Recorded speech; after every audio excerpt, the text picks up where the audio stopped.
Assalamualaikum warahmatullahi wabarakatuh. Waalaikumsalam. Selamat siang semuanya. Pertama-tama, marilah kita panjatkan puji dan syukur kehadirat Allah Subhanahu wa Ta'ala, karena berkat rahmat dan hidayahnya, kita semua dapat berkumpul dalam ruangan Zoom meeting kali ini dalam keadaan sehat walafiat. Tak lupa salawat serta salam semoga tetap tercurah limpahkan kepada junjungan kita Nabi besar Muhammad Shallallahu Alaihi Wasallam. Ibu Dr. Ani Nuraini, MPD, selaku dosen pengampu mata kuliah Seminar Pendidikan Agama Islam yang saya hormati, dan tak lupa kepada rekan-rekan seperjuangan yang saya cintai dan saya banggakan. Sebelumnya, izinkan saya untuk memperkenalkan diri terlebih dahulu. Saya Risma Malina, selaku moderator dalam kegiatan Seminar Pendidikan Agama Islam Kelompok 3B. Kelompok 3B yang beranggotakan 3 orang ini terdiri dari pertama ada Teh Delia Disa Fadila dengan NIM 2108264. Kemudian ada Teh Nalar Azahra dengan NIM 2108300 dan ada Teh Siti Nur Saada dengan NIM 2108508.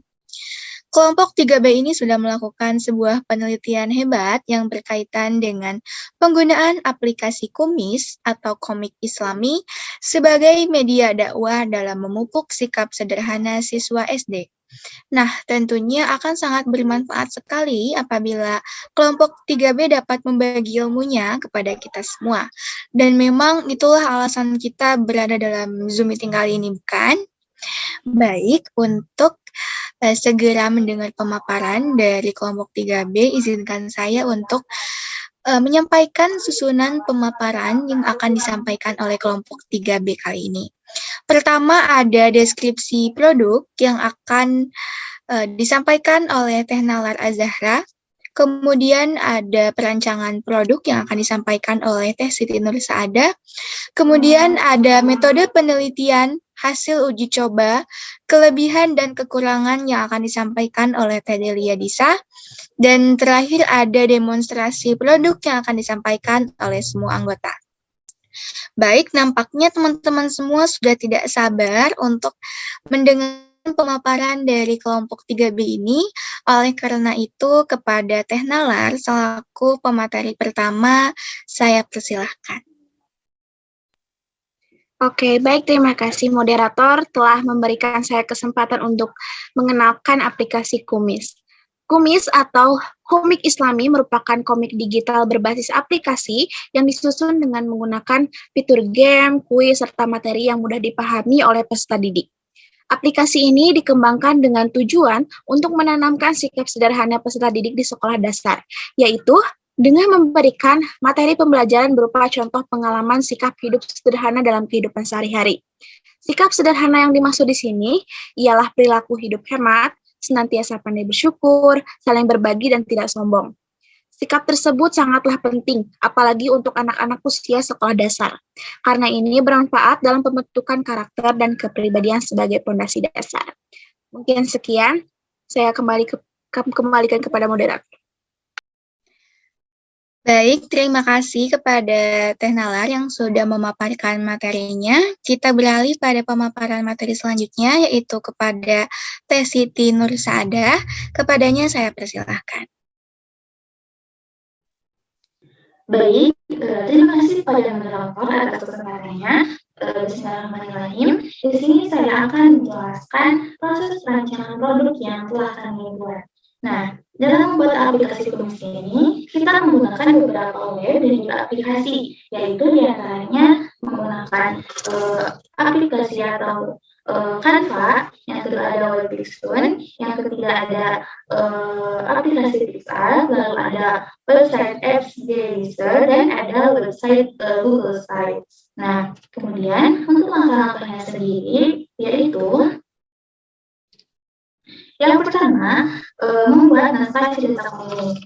Nah, jadi sebelum dibuat menjadi sebuah komik digital gitu ya, kita itu membuat terlebih dahulu naskah cerita komiknya sendiri gitu. Jadi dalam hal ini kita membuat terlebih dahulu rancangan awal cerita yang nantinya akan kita kembangkan menjadi sebuah komik digital. Nah, pada tahap ini juga kita mulai menentukan tema yang menjadi bahan cerita, lalu kemudian kita juga mulai menentukan tokoh dan juga karakter yang terlibat dalam cerita, kemudian menentukan juga latar tempat dan juga latar waktu yang akan kita gunakan dalam cerita.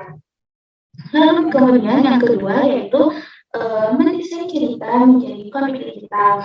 Nah, jadi setelah naskah cerita berhasil kita buat, kemudian kita kembangkan nih si naskah tersebut menjadi sebuah komik digital di menggunakan web Pixel ini. Nah, jadi web Pixel ini merupakan salah satu web yang mana memang dikhususkan untuk membuat atau mendesain komik digital gitu. Nah, jadi dalam web ini itu tersedia berbagai jenis menu atau elemen yang bisa membantu kita untuk memvisualisasikan naskah cerita yang kita buat menjadi sebuah komik digital gitu. Nah, di antaranya itu ada menu penyuntingan tokoh, yaitu meliputi pemilihan bagaimana bentuk mukanya, lalu warna kulitnya, pakaiannya, serta aksesoris yang para tokoh gunakan. Lalu kemudian ada setting latar tempat dan kegiatan atau action yang dilakukan oleh para tokoh. Nah, tentunya hal tersebut disesuaikan juga dengan naskah cerita yang telah kita buat sebelumnya. Lalu, selanjutnya yaitu yang ketiga, membuat desain aplikasi di Canva.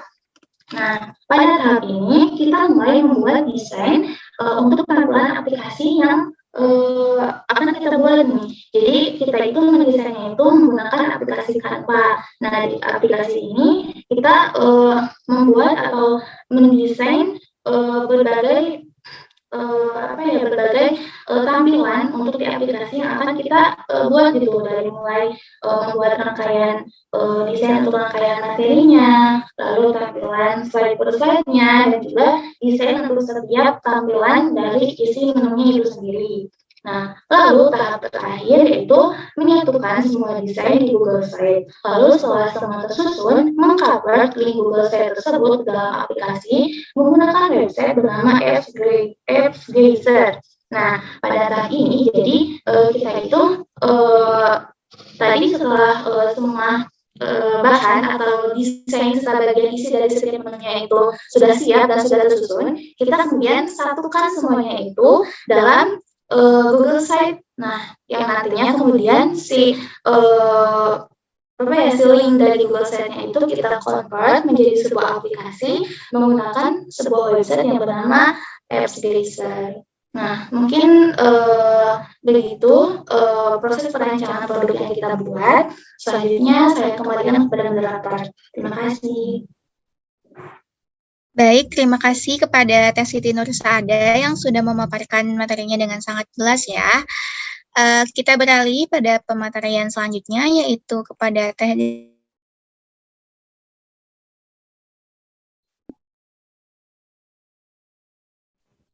Baik, di sini saya akan menjelaskan mengenai metode penelitian yang kami pilih. Nah, di sini kami memilih metode penelitian DND atau Design and Development dengan menggunakan model EDI. Nah, metode DND ini merupakan metode yang menitik beratkan pada pembuatan produk.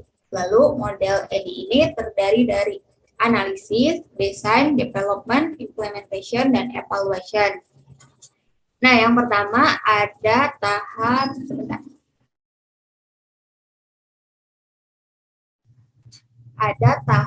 analisis. Nah, tahap analisis ini mula-mula kami mencari permasalahan-permasalahan yang ada di salah satu SD. Nah, kebetulan kami itu mempunyai kenalan di salah satu SD di Sumedang. Nah, kami sebelum mewawancarai narasumbernya yaitu guru PAI, kami itu menentukan ingin menganalisis permasalahan di kelas mana dan di KD apa. Nah, kami memilih di kelas 5 pada KD sikap sederhana. Lalu setelah itu kami mewawancarai guru PAI-nya dan menanyakan apa saja masalah-masalah terkait dengan KD yaitu sikap sederhana. Nah, beliau mengatakan bahwa pada kelas 5 SD di SD Cipamempek ini belum pernah menggunakan media pembelajaran berbasis aplikasi dan juga karena guru hanya menjelaskan mengenai materi sikap sederhana itu di sekolah, jadi istilahnya itu kurang nempel di siswa tersebut. Sedangkan siswa itu kan banyak beraktivitas di rumah dan tidak semua orang tua siswa itu mengawasi anaknya tersebut. Nah, setelah mengetahui permasalahan tadi, kami lalu tahap selanjutnya pada model ED ini yaitu desain dan development. Nah, desain dan development ini sudah dijelaskan tadi oleh Teh Siti. Lalu pada tahap implementation, saya akan menjelaskan sekaligus dengan hasil uji coba. Boleh di next.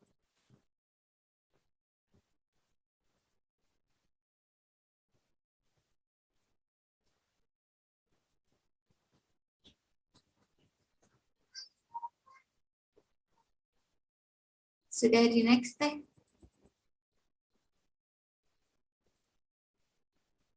Nah, hasil uji coba ini kami melakukan analisis masalah tadi dan melakukan uji coba produk kami yaitu di SD Negeri Cipamempek yang beralamat di Jalan Pagar Betis nomor 55 Cipamempek, Kecamatan Sumedang Selatan, Kabupaten Sumedang. Nah, itu tepatnya pada siswa kelas 5 SD yang berjumlah 26 orang pada hari Sabtu 11 Maret 2023 pukul 8 sampai 9.30 waktu Indonesia Barat. Lalu next.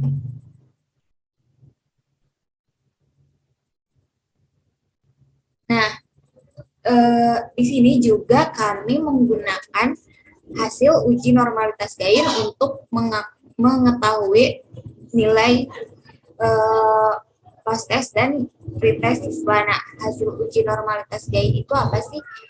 Uji normalitas GAIN ini merupakan salah satu metode uji statistik yang digunakan untuk menguji apakah data pada waktu distribusi awal dan waktu akhir pada suatu kelompok itu mengikuti distribusi normal atau tidak gitu. Nah, di sini uji normalitas GAIN itu kami memilih rumus yang skor post-test dikurangi skor pretest lalu dibagi skor maksimum dikurangi skor pretest. Nah, berdasarkan rumus tadi di tabel 4 pada hasil uji coba normalitas GAIN ini merupakan hasilnya.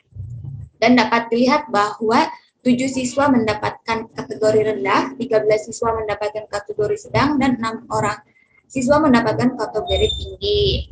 Nah, lalu waktu kita melakukan uji coba tersebut, kita tidak mengenalkan terlebih dahulu produk yang kami buat.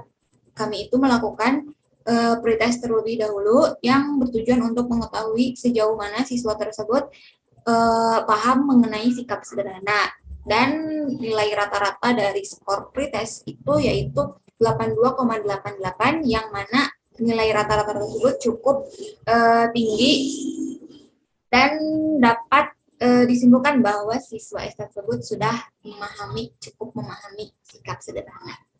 Nah, lalu setelah melakukan pretest, kami mengenalkan produk yang kami buat, yaitu aplikasi Kumis. Kami mendemonstrasikannya dan melakukan penggunaan aplikasi Kumis itu dalam proses pembelajaran. Dan di akhir kami melakukan post-test, yaitu post-test itu soalnya sama seperti tadi, namun dalam bentuk aplikasi. Dan rata-rata nilai post-test itu yaitu sebesar 90,76. Nah, peningkatan nilai dari pretest ke post-test tersebut membuktikan bahwa aplikasi yang kami buat, yaitu aplikasi Kumis, cukup efektif untuk digunakan dalam proses pembelajaran. Lalu next. Nah, ini juga merupakan penilaian guru PAI terhadap aplikasi yang kami buat. Berdasarkan penilaian tersebut, rata-ratanya yaitu baik bahwa aplikasi kami juga cukup efektif digunakan pada proses pembelajaran menurut guru PAI yang di SDN Cipalompok tersebut. Lalu next step.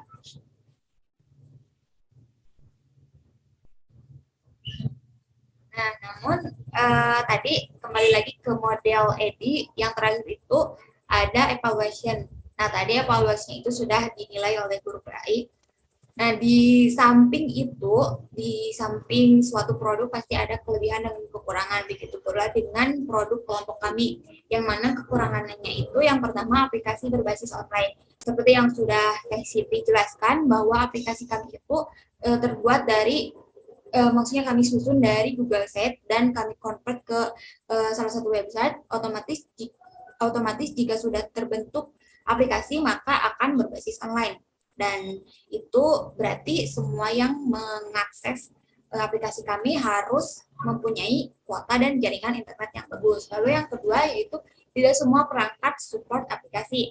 Nah, setelah kami melakukan uji coba di SDN Cipalompok itu, tidak semua handphone siswa support untuk bisa menginstal aplikasi kami. Nah, namun kendala itu bisa kami atasi dengan membagikan link Google Site yang kami buat. Maksudnya itu dalam bentuk link, tapi penggunaannya itu tetap sama seperti aplikasi. Lalu yang terakhir itu ada kelebihan. Nah, kelebihannya itu mudah diakses.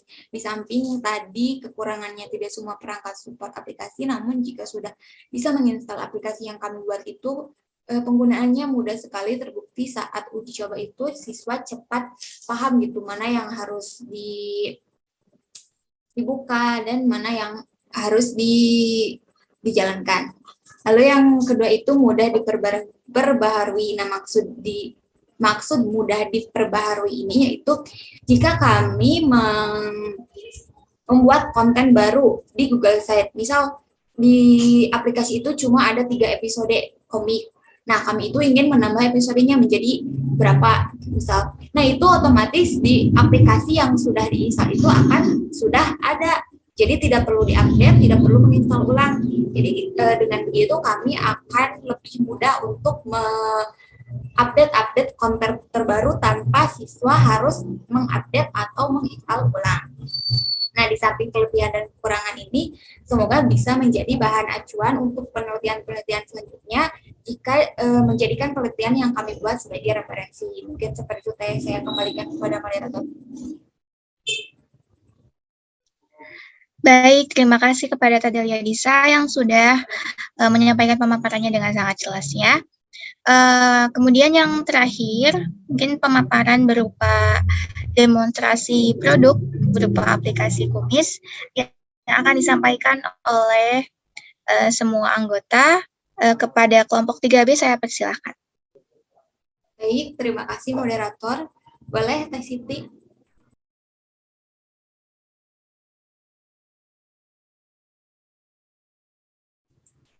Nah, mungkin akan dijelaskan oleh saya terlebih dahulu ya. Teh Siti boleh ke menu home.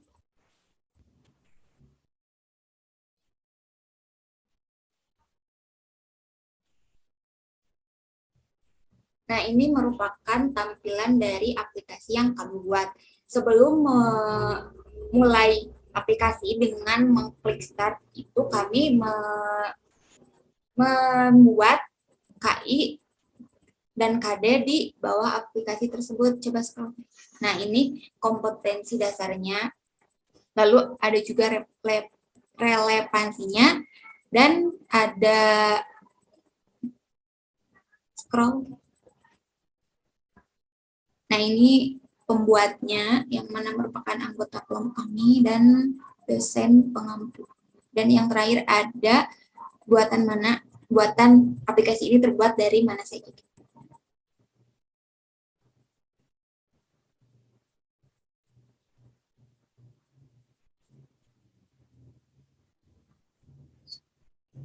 Nah, lalu yang kedua itu ada menu materi. Boleh diklik. Nah, menu ini berisi 3 materi penting yang berkaitan dengan komik yang kami buat, yaitu mengenai mari hidup sederhana, hemat pangkal kaya, berbagi itu indah, dan semua miliknya. Nah, tujuan pembuatan materi ini yaitu untuk mempertegas pemahaman siswa setelah membaca komik dan bisa dihubungkan dengan materi agar lebih paham seperti itu. Mungkin untuk menu-menu yang lainnya boleh dijelaskan oleh Teh Siti terlebih dahulu.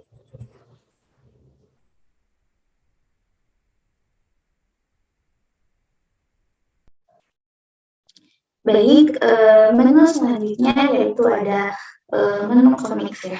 Nah, pada menu ini berisikan konten komik digital yang telah kami buat ya. Jadi dalam komik ini terdiri dari 3 episode dengan yang pertama itu ada berisi tentang mengenai pengenalan dari setiap tokoh yang ada dalam komik. Nah, kita buka. Nah, dalam menu ini terdapat pengenalan 2 tokoh utama yang ada dalam komik, yaitu Azam dan Azima. Nah, mereka akan mengajak atau membawakan kisah menarik yang bisa dijadikan pelajaran hidup itu, khususnya tentang sikap hidup sederhana. Lalu selanjutnya yaitu ada episode 1 tentang hemat pangkal kaya. Nah, di episode ini berceritakan tentang salah satu sikap hidup sederhana, yaitu tentang hidup hemat ya. Tampilannya seperti ini. Nah, lalu kemudian ada episode 2 tentang berbagi itu indah, dan ada episode 3 tentang semua miliknya. Kita langsung aja ke episode 3. Nah, episode 3 ini mengajarkan tentang pentingnya arti dari hidup bersyukur. Nah, pada intinya, jadi ketiga komik ini berceritakan atau mengisahkan tentang sikap hidup sederhana dalam kehidupan sehari-hari yang mana bisa menjadi teladan untuk menumbuhkan sikap sederhana pada peserta didik itu. Nah, dengan dibuatnya komik digital seperti ini itu diharapkan bisa menumbuhkan minat literasi pada siswa, juga bisa tadi tujuan utamanya yaitu menumbuhkan serta memupuk suburkan sikap hidup sederhana pada siswa, khususnya di sekolah dasar, sebagai mana bentuk cerminan iman kepada Allah Subhanahu wa Ta'ala. Mungkin selanjutnya akan dijelaskan oleh Teh Naler. Oke, saya akan menjelaskan di menu kuis ya. Untuk di kuis sendiri, kami itu memakai web Wordwall karena agar bisa diakses oleh siswa itu setiap saat gitu, nggak harus, kalau pakai Quizzes itu kan harus memakai kode akses. Nah, kalau Wordwall itu bisa diakses kapan saja. Nah, setelah anak-anak sudah membaca tadi materi, komik, nah diharapkan anak-anak itu bisa juga menjawab pertanyaan-pertanyaan yang ada di kuis ini gitu loh. Mungkin sekian. Baik, sangat menarik sekali ya. Terima kasih kepada kelompok 3B yang sudah mendemonstrasikan aplikasi yang sudah dibuatnya. Alhamdulillah sudah tiba kita di penghujung acara. Teman-teman, tidak terasa ya. Sangat menarik sekali penelitian yang sudah dibuat atau dilakukan oleh kelompok 3B. Oleh karena itu, izinkan saya untuk menyampaikan kesimpulan dalam hasil penelitian dari kelompok 3B ini. Nah, jadi aplikasi kumis atau komik Islami yang berbasis Android tersebut layak digunakan dalam proses pembelajaran. Aplikasi tersebut juga efektif karena membuat anak lebih tertarik. Hal ini terbukti dengan meningkatnya hasil pretest dan posttest yang pada awalnya hanya sebesar 82,88 menjadi 90,76 setelah memakai aplikasi kumis. Nah, penelitian ini yang dilakukan oleh kelompok 3B ini sangat menarik dan inspirasi sekali gitu ya. Semoga kedepannya dapat menginspirasi kita semua dalam melakukan penelitian-penelitian lain di masa depan. Baik, mungkin sekian yang bisa saya dan kelompok 3B sampaikan. Mohon maaf apabila ada kekurangan atau kesalahan kata baik yang disengaja ataupun tidak, karena pada dasarnya manusia merupakan tempatnya salah. Terima kasih sekali lagi. Semoga apa yang sudah disampaikan oleh kelompok 3B dapat bermanfaat bagi kita semua. Wassalamualaikum warahmatullahi wabarakatuh. Waalaikumsalam warahmatullahi wabarakatuh.